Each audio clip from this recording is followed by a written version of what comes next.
இந்த வீடியோவில் நம்ம எதை பற்றி பார்க்க போகிறோம்னா, ஆதார் கார்டு வைத்திருப்பவர்களுக்கு தற்போது மிகவும் முக்கியமான புதிய அறிவிப்பு ஒன்று விலகியுள்ளது. அது என்ன என்பதை பற்றி தான் இந்த வீடியோவில் நம்ம டீட்டெயிலாக பார்க்க போகிறோம். ஆதார் அட்டை வைத்திருப்பவர்களுக்கு தற்போது ஆதார் சம்பந்தமாக வெளியின முக்கிய அறிவிப்பு இதுதான். இதில் என்ன சொல்லியிருக்காங்கன்னா, தமிழ்நாடு பள்ளி கல்வி இயக்குனரின் செய்முறைகள்னு சொல்லி மென்ஷன் பண்ணிட்டு பொருள் பார்த்தீங்கன்னா, பள்ளிக்கல்வி இயக்ககம் பயிலும் பள்ளியிலேயே ஆதார் பதிவுன்னு சொல்லி மென்ஷன் பண்ணியிருக்காங்க. கட்டாயம் பயோமெட்ரிக் புதுப்பித்தல் மேற்கொள்ளுதல், மாணவர்களுக்கு அறிவுரை வழங்குதல் சொல்லியிருக்காங்க. அடுத்ததாக அரசாணை பார்த்தீங்கன்னா, அரசாணைக்கான எண் 72 பள்ளிக்கல்வின்னு சொல்லி மென்ஷன் பண்ணிட்டு 11/3/2024 சொல்லி மென்ஷன் பண்ணிட்டு சில டேட்டஸ்லாம் கொடுத்துருக்காங்க. அதெல்லாம் நீங்கள் ரேட் பண்ணி பார்த்துங்க. அதுக்கடுத்ததாக பார்வை 1 கண்டுள்ள அரசாணைப்படி பயிலும் பள்ளியிலேயே ஆதார் பதிவு என்ற திட்டத்தின் கீழ் 2024-2025 கல்வியாண்டில் ஜூன் மாதம் துவங்கி அனைத்து பள்ளிகளிலும் ஆதார் பதிவு மேற்கொள்ளுதல். 5 முதல் 7 வயது வரையுள்ள மாணவர்களுக்கு முதலாவது கட்டாய பயோமெட்ரிக் புதுப்பித்தல், முதலாவது புதுப்பித்தலை மேற்கொள்ள தவறிய 8 முதல் 14 வயது வரையிலான மாணவர்களுக்கு கட்டாய பயோமெட்ரிக் புதுப்பித்தல் மற்றும் 15 முதல் 17 வயதுள்ள மாணவர்களுக்கு இரண்டாவது கட்டாய பயோமெட்ரிக் புதுப்பித்தல் ஆகிய பணிகள் மேற்கொள்ளப்பட்டு வருகிறது.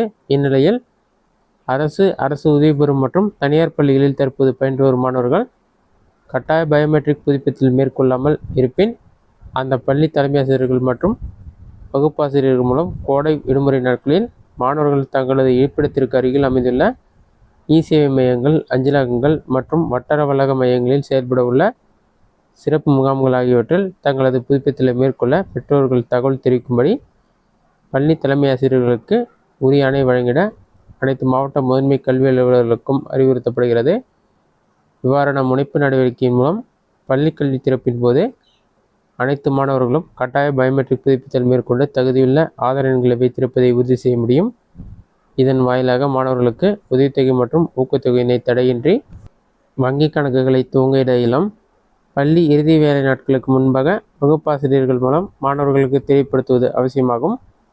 மேலும் இக்கல்வி ஆண்டில் புதிதாக பள்ளியில் சேர்க்கை வழங்கும் மாணவர்களிடமும் பள்ளியில் சேரும் போதே இப்பணியினை நிறைவு செய்ய கோருவதன் மூலம் வங்கி கணக்குகள் துவங்குதல், நலத்திட்ட உதவிகளை வழங்குதல் போன்ற பணிகள் காலதாமதமின்றி நடைபெறுவதை உறுதி செய்த இடையிலும் என்பதை அனைத்து பள்ளி தலைமை ஆசிரியர்களுக்கும் தெரிவித்திட அனைத்து மாவட்ட முதன்மை கல்வி அலுவலர்களுக்கும் அறிவுறுத்தப்படுகிறது.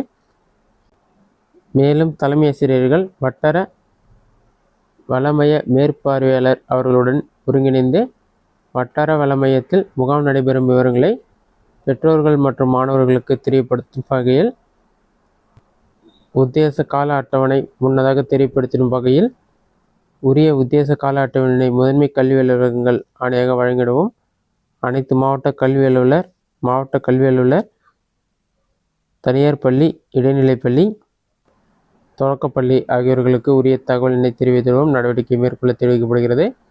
முகாம் நடைபெறும் காலங்களில் ஆய்வு அலுவலர்கள் கண்காணித்திடவும் திட்டமிட்ட நடவடிக்கை மேற்கொள்ள வேண்டும் என தெரிவிக்கப்படுகிறது. இப்பொருள் சார்பாக வழங்கிட ஆணையினை நகலினை இவ்வலுவலகத்திற்கு உடன் அடிப்படை தெரிவிக்கப்படுகிறது. இதுதான் தற்போதைய முக்கிய அறிவிப்பு. மாணவர்கள் பள்ளி முடிந்து திரும்பி கோடை விரும்பி வருவதற்குள் கண்டிப்பாக அவங்களோட ஆதார் கார்டில் பயோமெட்ரிக் டீட்டெயில்ஸ் அப்டேட் பண்ண சொல்லியிருக்காங்க. இதுதான் இந்த செய்தியில் டீட்டெயிலாக கொடுத்துருக்காங்க.